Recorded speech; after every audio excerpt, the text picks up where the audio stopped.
Hey there everybody, welcome to Auto Bears, and this is the Hyundai IONIQ 6.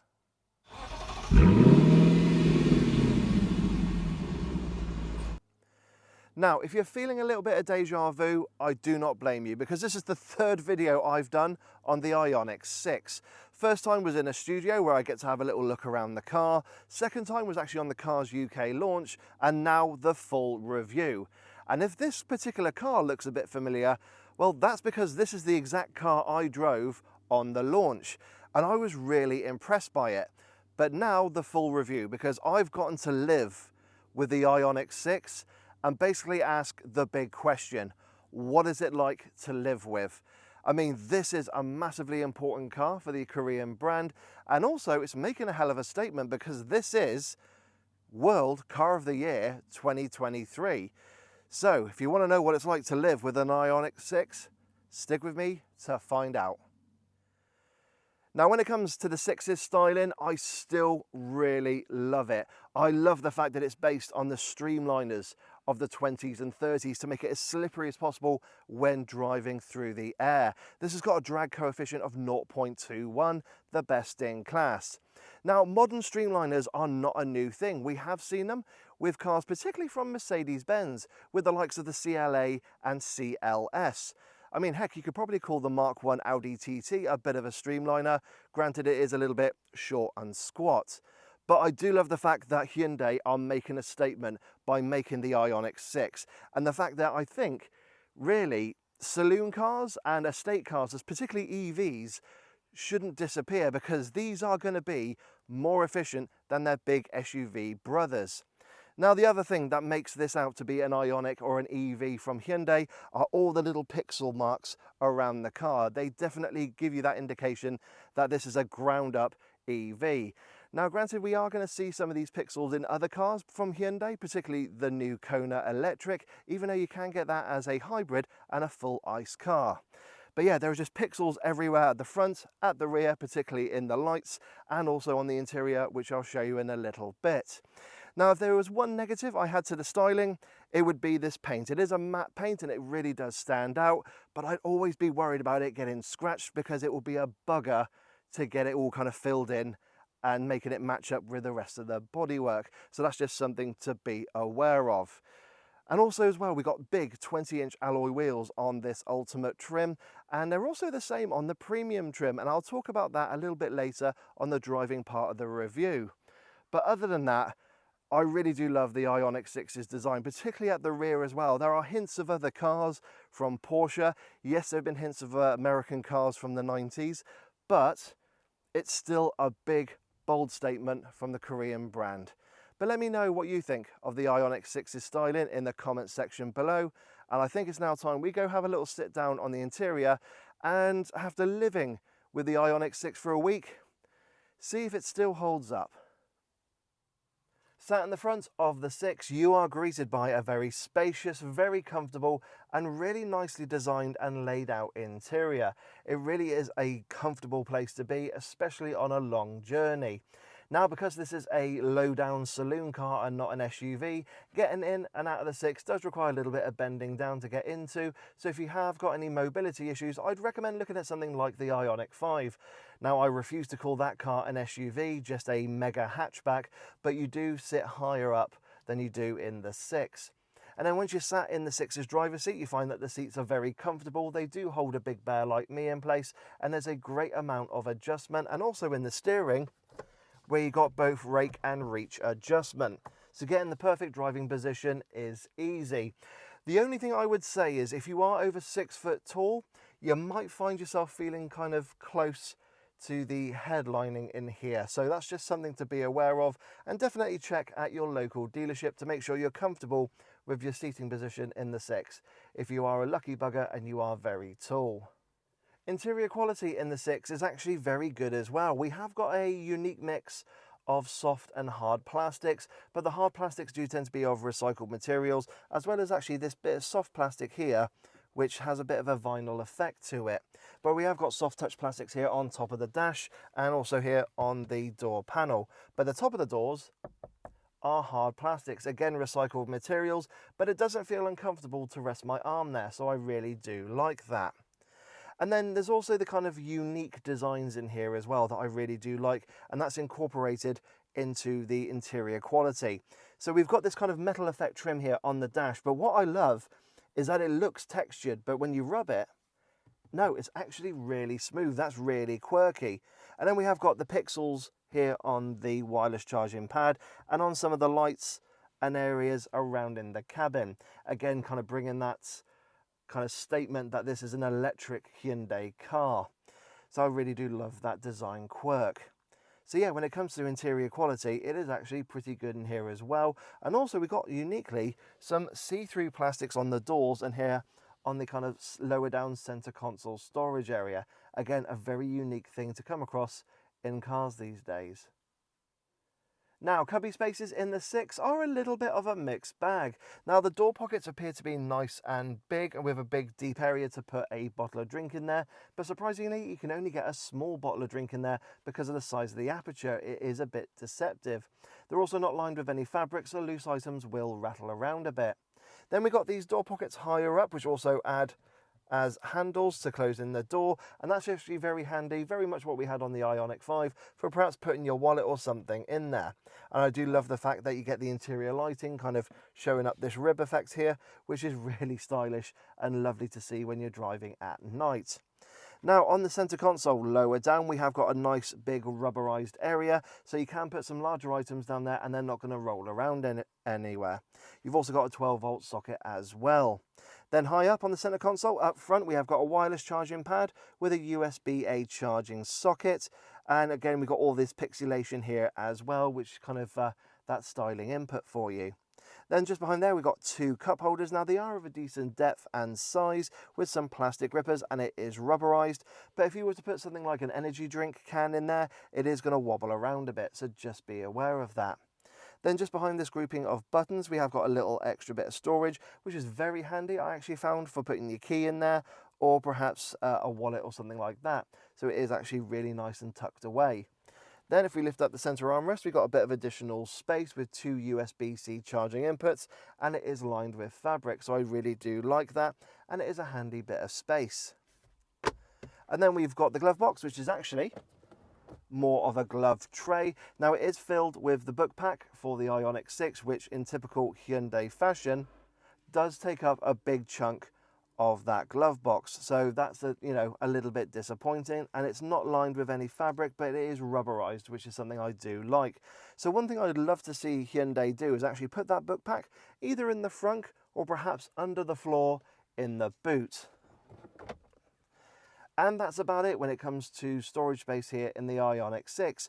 It is decent in some areas, but lacking in others, particularly with those door pockets.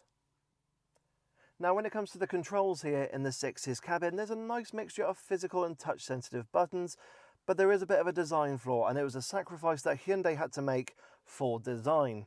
So the switches for the windows are actually here on the center console. We've got your auto hold here as well as your lock and unlock, because the only buttons I've got here on the door panel are my memory switches and the door handle itself.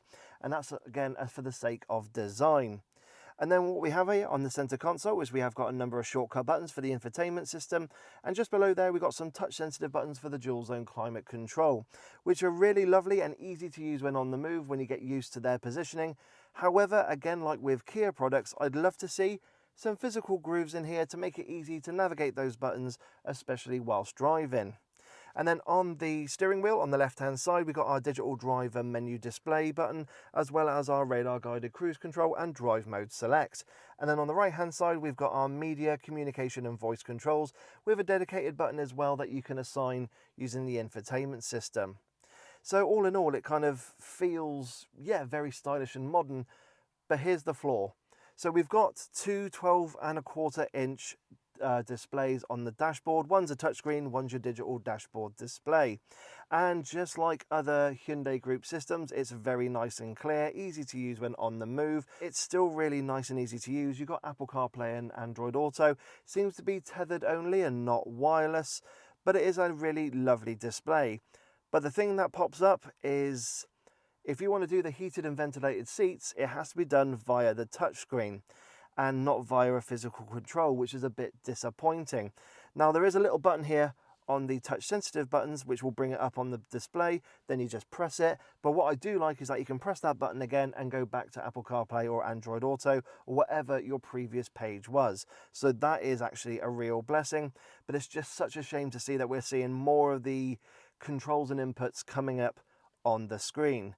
It might be something that Hyundai will work on later on, but at the moment that's the only little ergonomic quibble I will mention.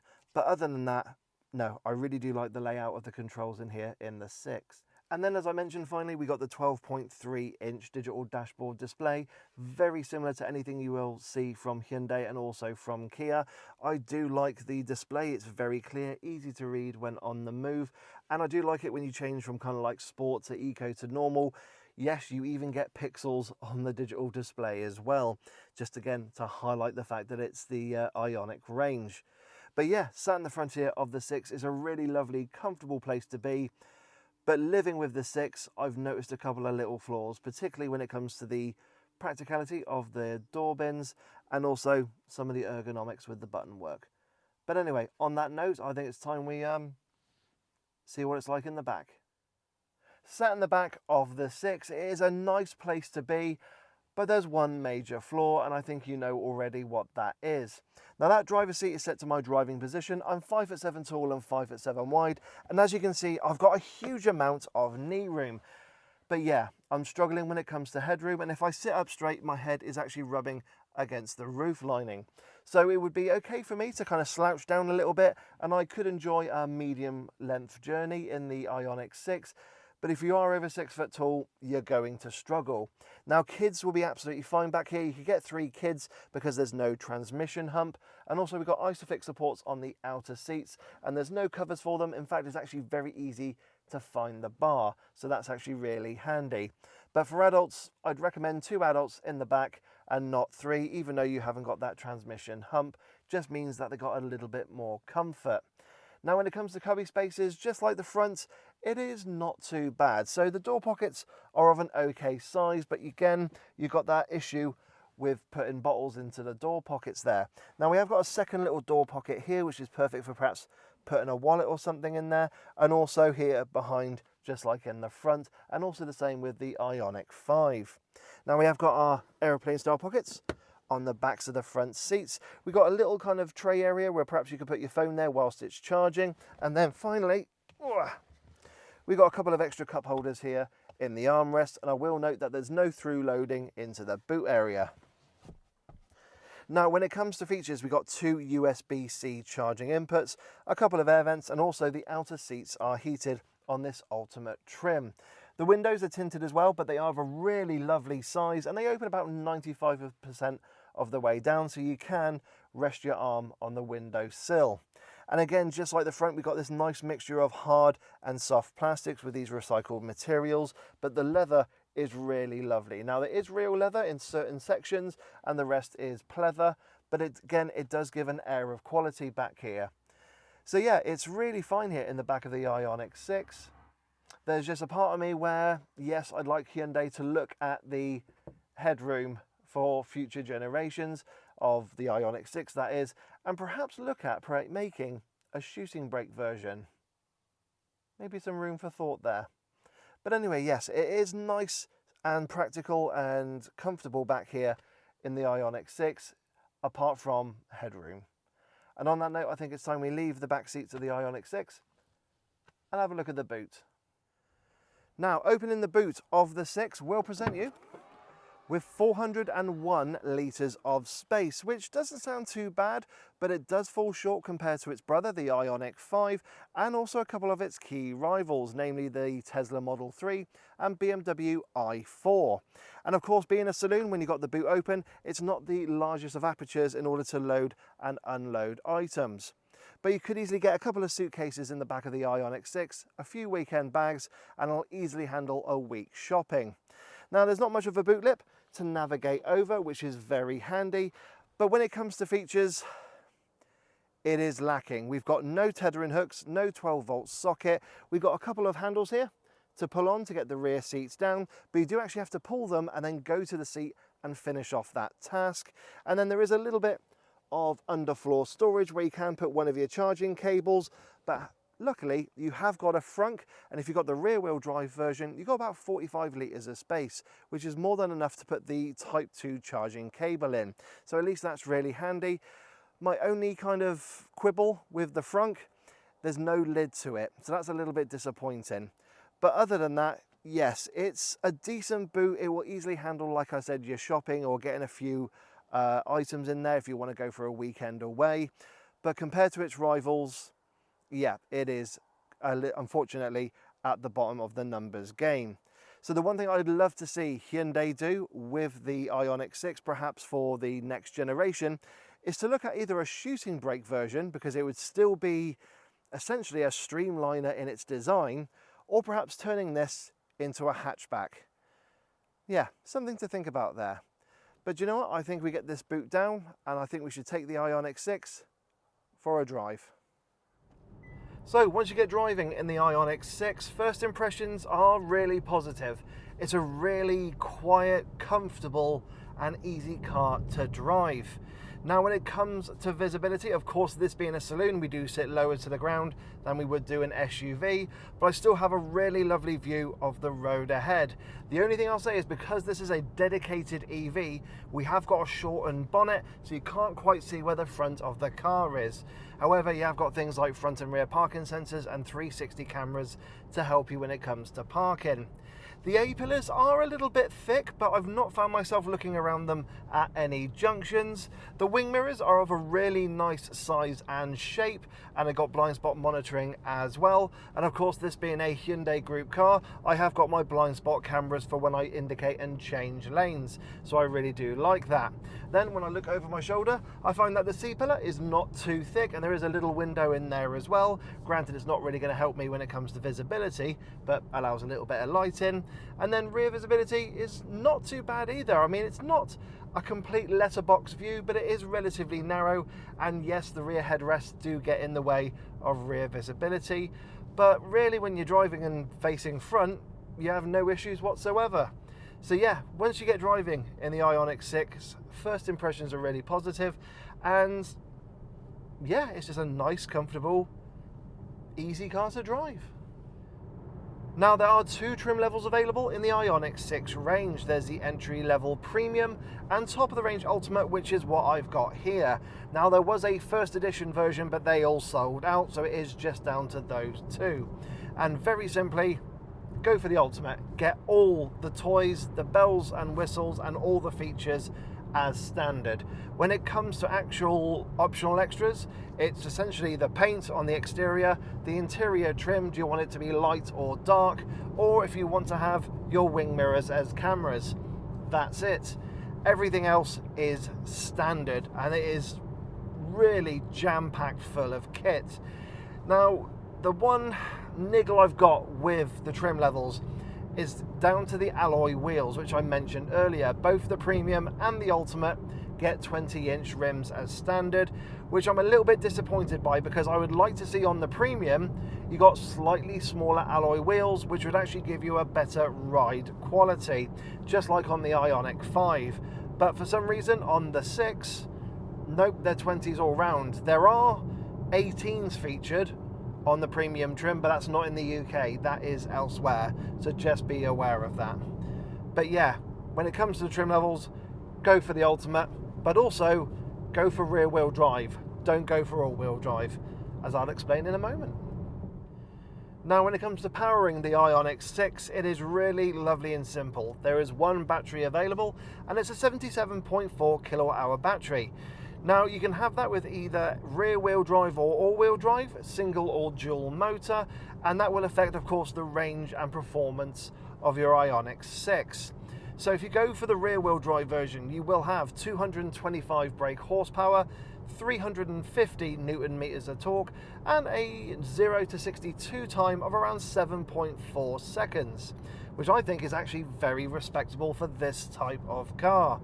Now, if you go for the dual motor all-wheel drive version, that power increases to 321 brake horsepower, 605 Newton meters of torque, and reduces that 0 to 62 time down to 5.1 seconds. So yes, the performance is increased.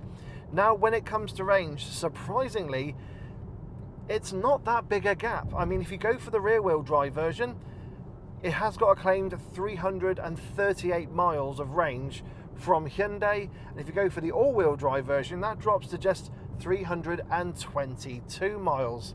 Now, I've charged up the IONIQ 6 to 100%, and it gave me a claimed range of 327 miles. And I'm impressed with that, and I'm going to take it, because any car that has a range over 300 miles and presents me with a range of over 300 miles, I am happy with. Now, granted, when I started driving, the range did drop a little bit, and it took about 10 miles for it to settle down. But again, that's still over 300 miles of range, so again, I am impressed by that. Now, when it comes to efficiency, on some long trips I've done in the IONIQ 6, I've been getting around 3.7 to 3.9 miles per kilowatt hour, which is respectable. Now, on short journeys where I've been driving, say, to and from work, around town and around urban areas, that has increased to 4.5 to 4.9 miles per kilowatt hour. Again, I am actually impressed by that. I would like to see kind of what kind of efficiency I can get on longer journeys. Unfortunately, because I've only got the IONIQ 6 for a week, I haven't got any massive journeys planned, so it has been a bit restricted there. But I've been very impressed with what the car has given me in this time frame. So yeah, when it comes to the power and that, my personal recommendation, go for the rear-wheel drive version, take that dip in performance and power, because this is a streamliner car. Hyundai have made this to be as slippery as possible through the air. So why would I want to ruin that with extra weight of a motor up front when, you know, I could get that little bit of extra range? And I'm sure as your kind of driving style improves, having an EV, it'll get even better. But yeah, it's nice and simple though when it comes to powering the IONIQ 6. There is one battery available, rear-wheel drive or all-wheel drive, and I will mention you can get that on both the premium and ultimate trim levels as well. So to complement that very decent range when it comes to charging and regen braking, unsurprisingly in the IONIQ 6, it is pretty much class best. Now, starting with the regen braking, which is operated using the flappy pedals on the back of the steering wheel, and you can essentially go from 0 to 4, 0 being full coasting and 4 being, well, one pedal driving. And it is proper one pedal driving as well. So I do love that feature on the IONIQ 6. There is also an auto regen feature, which just basically allows the car to pick and choose how much regen it puts in. But really, I've just kept it in I-pedaled and just, well, done one pedal driving. Now, when it comes to charging, I'm going to give you the headline figure, and by that I mean it'll go from 10 to 80% in just 18 minutes. That is really positive in this type of car. And that means that if you have got the chargers available, you can stop off at a services, have a wee and a cup of tea, and already you'll have an extra couple hundred miles added to your range, and you can just carry on your journey. So with the IONIQ 6, you can have a full long range capabilities with the car, because it won't take you long to charge it up to 80% and then just carry on going. So when it comes to the regen braking and the charging capabilities in the IONIQ 6, just like other Hyundai Group cars, they are pretty much best in class. So what's the ride and refinement like in the IONIQ 6? Well, ride-wise, when you look at the 6, you're probably expecting it to be a magic carpet ride, be soft and wallowy and just kind of wafting from A to B. But it's not. It's actually a surprisingly firm ride, but it's not uncomfortable. Now, at low speed, if you do go over a pothole or a deep manhole cover, you do hear a boom and you can feel a jolt come into the cabin. But what's nice is that when you get up to speed, the ride and everything does settle down. The car does feel planted, but you do feel some of those imperfections coming into the cabin. And that's why I'm a little bit disappointed that the premium trim doesn't get smaller alloy wheels, so you got a thicker sidewall, because I think actually drivers would really benefit from that slightly thicker sidewall, and you would ultimately get a softer ride, just like you experience in the IONIQ 5. So that's my only little disappointment in regards to the alloy size, depending on the trim level. But like I said, when you get up to speed, it does settle down, it does get planted cabin. Now, when it comes to refinement, this is something I've been really impressed with. Yes, there's a little bit of noise coming into the cabin, and it's predominantly tyre roar, but even then it's not too intrusive. There is a tiny bit of wind noise coming off the wing mirrors and possibly the A-pillar, so yes, if you do have the cameras for wing mirrors, you're not going to hear that much noise because they're more aerodynamic. But the blessing is with this Ultimate trim is I have got a Bose sound system, and it is really lovely, so it does take away those exterior noises and intrusions and just replaces them, well, for me anyway, with a lovely selection of rock and heavy metal. But obviously you can choose what music you listen to, so that's one thing I really do like, and it is a very good sound system with a great amount of adjustability. So yeah, when it comes to the ride and refinement, it is a little bit firmer than what you're probably expecting, but it is a very comfortable car. It is a refined car, and it's a proper, you know, long-range cruiser. That's what the IONIQ 6 is all about. It's about doing those long journeys. So what's the IONIQ 6's handling like? Well, I've got it in sport mode. I'm going to take myself around this corner here, and it feels very responsive and actually very good. Now, when you've got it in eco or normal mode, the steering is very light, but it's not light enough that you feel detached from the front wheels. It just makes it very easy to drive, easy to park and drive around town. Again, giving you that kind of focus on the fact that this will feel very much at home on the motorways. Also, there's a little bit of roll and lean in the corners when you got it in those two drive modes as well. Now, when you put it into sport mode, yes, you get a bit more weight in the steering, and the suspension does firm up a bit as well, but again, there's still a little bit of lean in the corners when you push it. Again, letting you know it's not a proper sporty car. This is just a nice kind of way to show off that it is very competent when it comes to handling. And actually the responsiveness in the wheel when I turn in is really nice, but it does feel very planted. And I've got the rear wheel drive version of the IONIQ 6, and again, I've got no need or want to kind of go for the all-wheel drive version. I've got all the power that I would want for this type of vehicle.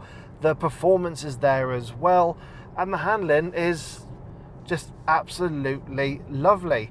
Now, as I mentioned, there are 3 drive modes to choose from. You've got eco, normal and sport. Now, there is a 4th one, which is snow, where you got to press and hold down the button, but really I'm not going to need that today. And then just when you're driving around in either normal or eco like I am now, it will give you all of the handling that you need and want as well. It's very responsive, and like I said, it's very light, but that just means it's perfect for everyday driving.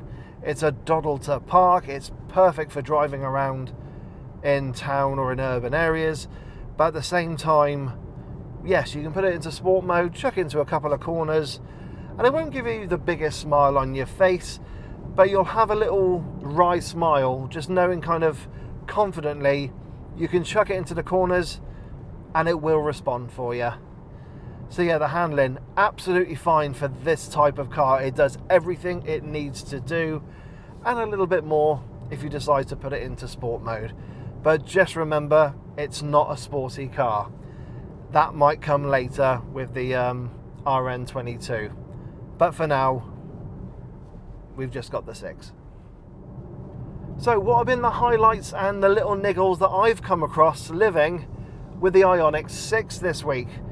Well, highlights have definitely been the looks. I mean, this has gotten a lot of second glances, particularly from Tesla drivers, those driving the Model 3, because this is classed as a true rival to the Tesla.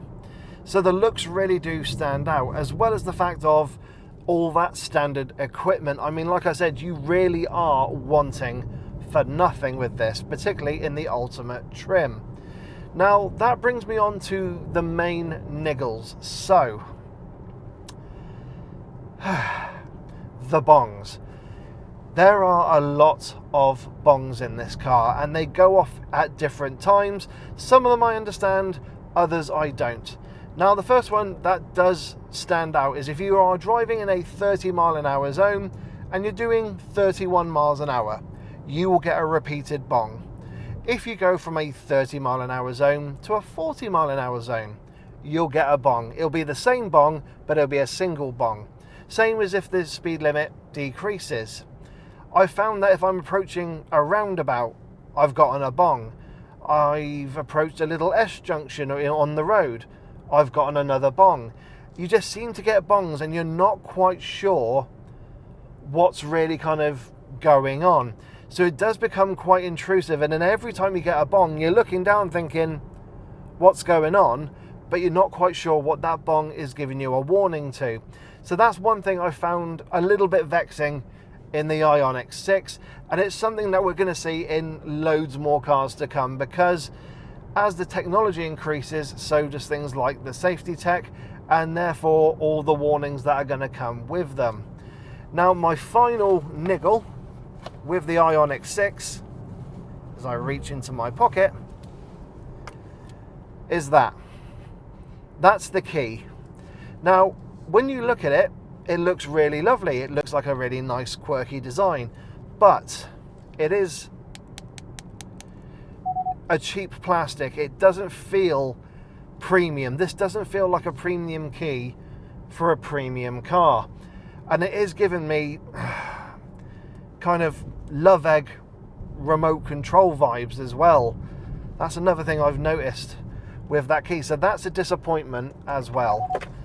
But other than that, no, I have really loved the IONIQ 6, and for me, living with it this week, it hasn't really given me any major concerns, just those little niggles. And I think on that note, it's time we go to the conclusion.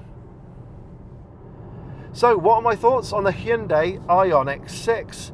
Well, just as before, I really love this car. I love the design, I love the streamliner look, and I love the fact that Hyundai are really pushing the boundaries of car design in this kind of modern day. We are so hung up on SUVs that we're forgetting about the saloon cars, we're forgetting about the estate cars, and they are really important, just like hatchbacks as well, but we still have plenty of electric hatchbacks coming. And I think the reason why this has gotten Car of the Year for 2023 is because Hyundai have not been afraid to kind of tell the world this is what electric cars need to be. This isn't an SUV. This is a saloon car. This is why it's so aerodynamic, and that's what we should be getting from electric vehicles. We should be getting efficiency, we should be getting range, and being able to cut through the air as slippery as possible. And I understand Hyundai for doing that, and that's probably why they've won Car of the Year this year. The fact as well that this has got a very good range, brilliant charging capabilities. It is spacious for the occupants in the front. Granted, headroom is at a premium in the rear, and the boot space isn't the best. Shows that, yeah, even the Car of the Year can be flawed. But I think this is a brilliant statement from Hyundai. So on that note, I'd probably say if there's somebody out there that doesn't want a BMW i4 or perhaps a Mercedes EQE because it looks like a cake tin, well, this could be the one to go for. And especially for those who perhaps don't want a Tesla as well, because I've driven a Tesla Model 3 and I'll be absolutely honest, I don't get the hype. So yeah, the Hyundai IONIQ 6, I think in a lot of areas it is really, really good. It is flawed in others, but all in all, it is still a very good electric vehicle. And I do think you should go out there and have a look at one, because this could be a modern day classic car. So everyone, I hope you've enjoyed my review of the new Hyundai IONIQ 6. Of course, don't forget to like, don't forget to subscribe and hit that bell notifications icon to let you know when I, Dave the Auto Bear, bring out a new video. If you've got any questions about the IONIQ 6 and my time with it, please put them down in the comments section below. Of course, don't forget to follow on social media. I'm on Facebook, Instagram and Twitter. But in the meantime, everyone, I hope you have a great day. I hope you enjoyed the video as well, as much as I've enjoyed the IONIQ 6 and reviewing it. And I'll catch you all in the next video. So take care, everybody, and bye-bye.